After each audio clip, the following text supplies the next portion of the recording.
mean, I literally have to start beginning the story. Thank you so much. You're welcome. If I don't have a title for the book, there's no book coming I out. can understand, because that sort of set the tone of everything. You know, It seems like where I started with the red, sometimes I'll start with the character idea, sometimes I'll start with the title and then go from there. Sometimes, like, the zombie story that I wrote, it had a provisional title because I never actually came up with a title. Well, this whole thing took place in 2016, and I was starting to write this in NaNoWriMo in 2015. No. So I called it Zombies 2K16, and that was its provisional title. Yeah, I've been going through the Arthurian Gambit, the Arthurian Gambit series by Michael Property or something like that. It's all in a linear progression, and he's spending roughly 30 days per book.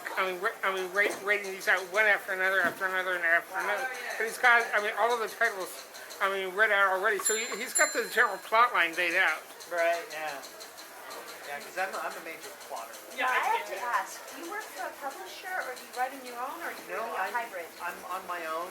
You're self-published. I'm self-published. Ooh, are you You part know, of 50 Ali? books. Are No, you- I'm not. I should be. You should be. Should Yes, be. join us. Should be. Join But then I've us. also started Book Rover, which is an ebook library membership. So, Very nice. I will check you out online. Yeah. Check me out online. I'm the cauldron of eternal inspiration. excellent. So what's the Helios scroll about? The Helios scroll. I'm back to Amber. All right, so this is based on, there are some magic papyri, which are magical scrolls, which are based from Greek magical scrolls, and one of them is a scroll that you get these certain ingredients, and then you say the incantation, and it will give you immortal life. And it's basically to the god Helios. A little bit So I here and there. renamed papyrus to scroll because Why does God the Son have control over immortality? I don't know, but this is already real stuff. I like to take something that's real and bend the story around it. It just seems like, did he make it deal with Thanatos or something? I have no idea, but it's the Greek magical papyri. Okay, Helios so- does spend time in the underworld, but he's a god of the sun. But he's the god of the sun, so I don't know why he gives I'm going to try to immortality, go but there's a certain all thing, and through there's all 3 ingredients to get, at first and draft. one of them is a type of herb, and all these people are trying to say, what herb is this talking about? Because we no longer have this herb around. It's only mentioned Yeah, my latest in book this is scroll. Jeremiah Wollstone and the Clockwork Alchemy. And we're like, we don't even know what it is anymore. And so that's one of the aspects of the story. And this is a choose your own adventure story.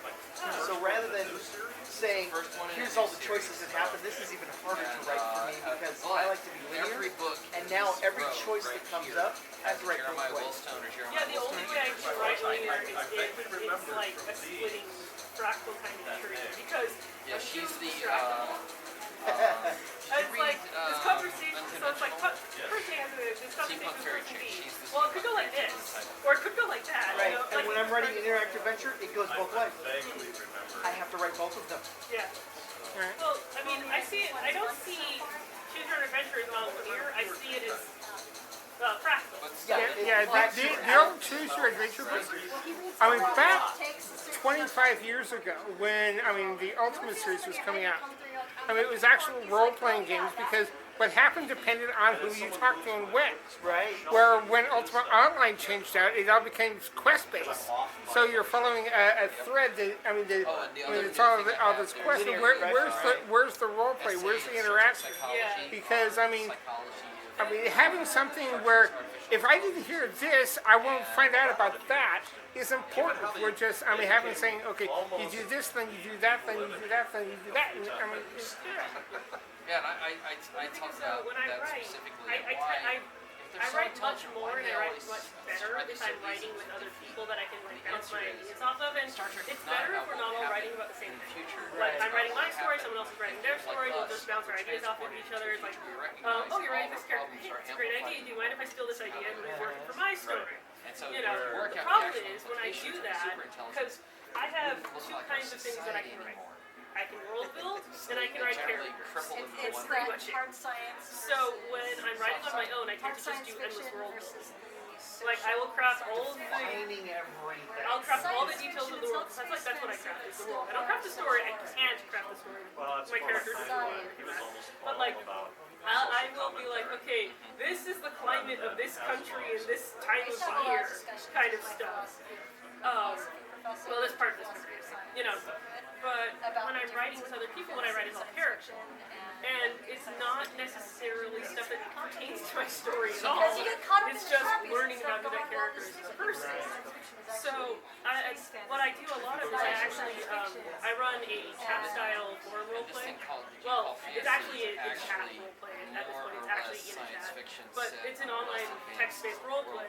And it's called No Holds Barred. It's based on a roleplay that an internet friend of mine did. And this is how I met him online. It was called Breaking the Fourth Wall. And the idea of it is there's no rules, there's no setting unless you describe the setting, and then once you describe the setting, it can be edited as needed. Right. Any author can do anything they want, and unless specified otherwise, the characters know they're fictional. You can enter the story yourself as an author, as well as your characters. You can have as many characters as you want, as long as you keep track of the ones you have active, and you don't have to have them all active at the same time. You know, basically, like, the only rules are don't be a keyboard.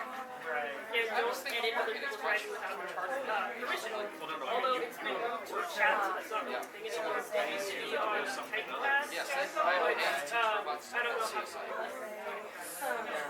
Actually, technically speaking, unfortunately, it is shut down. It's too bad because it's really a website that's quite as good. But what it was, it's sort of like this totally indie site, like literally no advertising. I think it had a team of like 8 people. So I'm a roboticist. Which is part of the That's reason where it's going out. Twin Brother doing. It was designed to be a collaborative document writing resource. Those are about You know how women like who can with bring their Google tattoos Docs, to life. you can see what people are typing as they type it, you As can they edit type them. it, right, yeah. I'm just But harassing it's him while slow, there's it's no funky, it doesn't work very well. He's promised. Titan Pad is like what yes. Google Docs could have been. Google I Docs really wants want to. to Yeah, read it was good, and they focused more on what it's designed for rather than bells and whistles. And the authors are talking about it. Unfortunately, there's only 8 colors, so if you have more than 8 authors, people are going to be Yes. Yeah, but it's like never really did anything. It was originally supposed to be like this little buckets, but it's a really good resource for collaborative story writing. And they're shutting it down. Yeah, they can't maintain it. So what they did is they're like, okay guys, we have to shut this down in 3 months because this is like 3 months ago. So I was like, okay guys, we have to shut this down in 3 months. We do not want to leave you guys hanging. Here are a list of all the other possible sources you could use that kind of do the same thing you do. So they're really good too. The developers are really good with each other. Now because it was indie, because it had like no indie, it would sometimes crash. It would have like 5 hosted errors occasionally. I think the longest the site was We down tend to go where the smart people Oh, that's pretty good. Yeah. So Yeah, it was nuts. It was really good, and I think part of that's because like no one had heard of it. And